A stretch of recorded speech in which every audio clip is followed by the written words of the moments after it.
Miss. Yes, talking to you I am. Where to go, you believe? Here, take it. I have a pass for the VIP lounge. I hope you'll be kind enough to let me pass. I would be very honoured to pass you to him. But I mean, you may pass.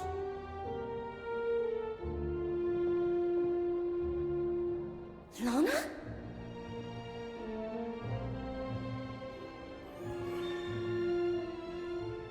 Miss Benton? You look even more radiant in this dress. I hope you like it. Would you favour me with a dance? I really admire your rebellious nature. Thank you. Nevertheless, on your beautiful face I still see sad eyes. Are you not happy? Oh, well, yes. I think so. Such enthusiasm. What troubled you? Tell me. I do not know. I'm worried about a friend. I understand. I should have the strength and courage to let go, but I can't. I also don't know if I'm doing the right thing. You mean standing here by my side? No, it's not that. You are a good man. I just don't know if I'm ready for this. Or if it's really what I want. Maybe it's just the fear of growing up. Well, that is natural. Now let me ask you a question, so that you can really discern if this is what you want. And that is? Miss Benton, could you imagine yourself next to me? I have never thought about my future that way. Not yet, at least. And I just can't think about the future when the present still has so many unknowns. Honestly, that is not the reaction I expected. And what did you expect? I don't know. I can't say that I was expecting enthusiasm exactly, but at least a little gratitude. Gratitude? Well, you see, well, I chose you above all. Oh, so just because you're a good match and out of many you chose me, I should owe you gratitude? And why me and not the others? What will happen to those who don't find a husband tonight? Or those who simply don't want a husband? And what will happen to all the others that don't fit your standards? Miss, I beg you. What will happen to those who simply want to decide for themselves? There are rules.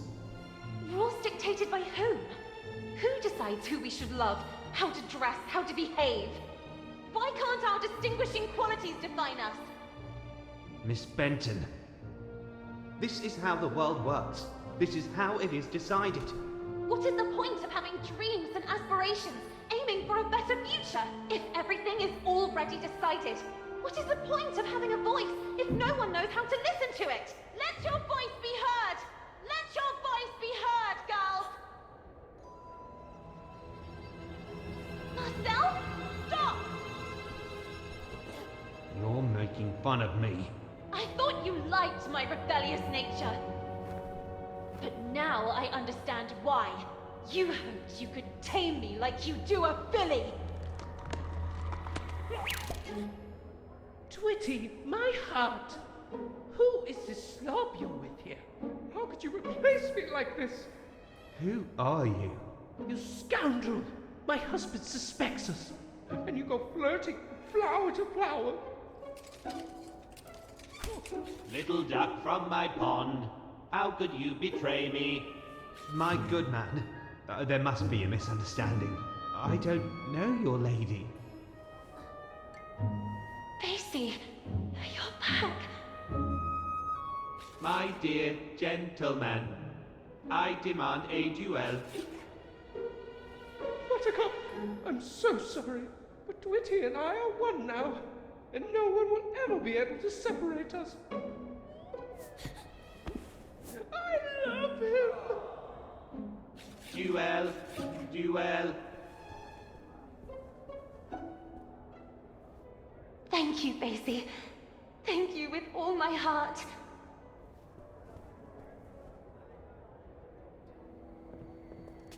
Stop, Marcel! Enough with the running away! I know everything now. Carole? What did you do to her? The little girl couldn't believe her eyes. You're a girl. I'm just Marcel. What happened to Carole? That's what I'm trying to understand too. But the other day, what were you doing near the theater in the basement of Bunny Hall? I saw you. I was stalking a shady figure. There was a nauseating stench down there. They were throwing things into the fire.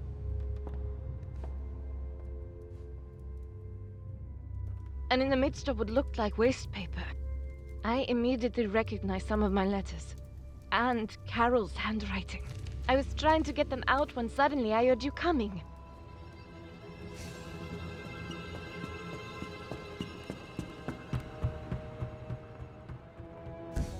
But then you two... How? My parents sent me here from France, to my uncle's house. It's just across the river, overlooking the Bunny Hole clock tower. To fall in line, they said. The rigor of English ladies would make me a real woman.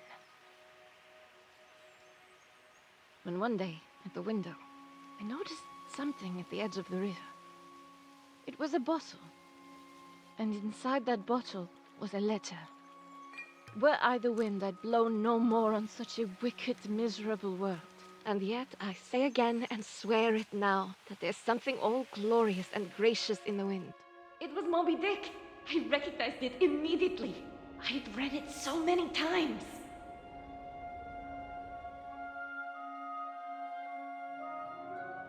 So I decided I would find out who a traitor was.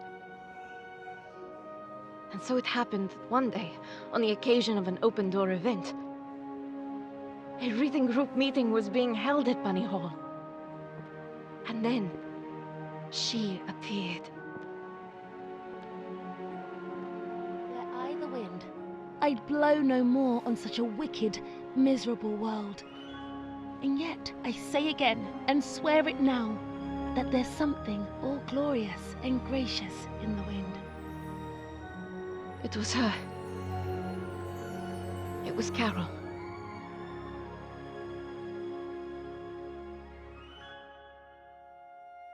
It all started like this. I left a letter for her, and we started writing to each other. My aunt and uncle soon discovered our correspondence and threw a wrench in the works. So Carole put her messages in bottles left to flow along the riverbank. I slipped mine to her among the newspapers sorted at Bunny Hall. And then what happened? We planned to run away together and join the suffragettes. I was waiting for a message from her in the usual bottle, in which she would establish the time, the method, and the signal. But that message never arrived.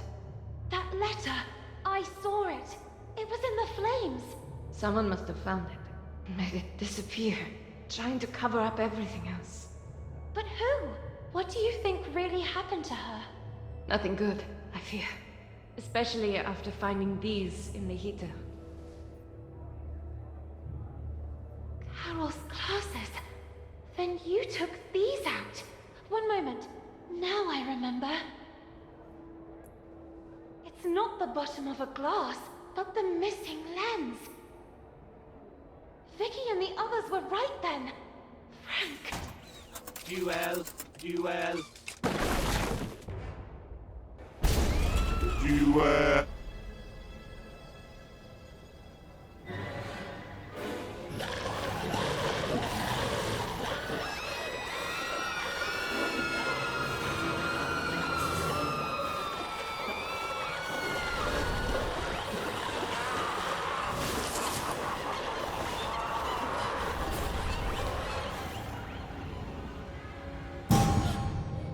To the tower! The clock tower! We'll catch up there! Go!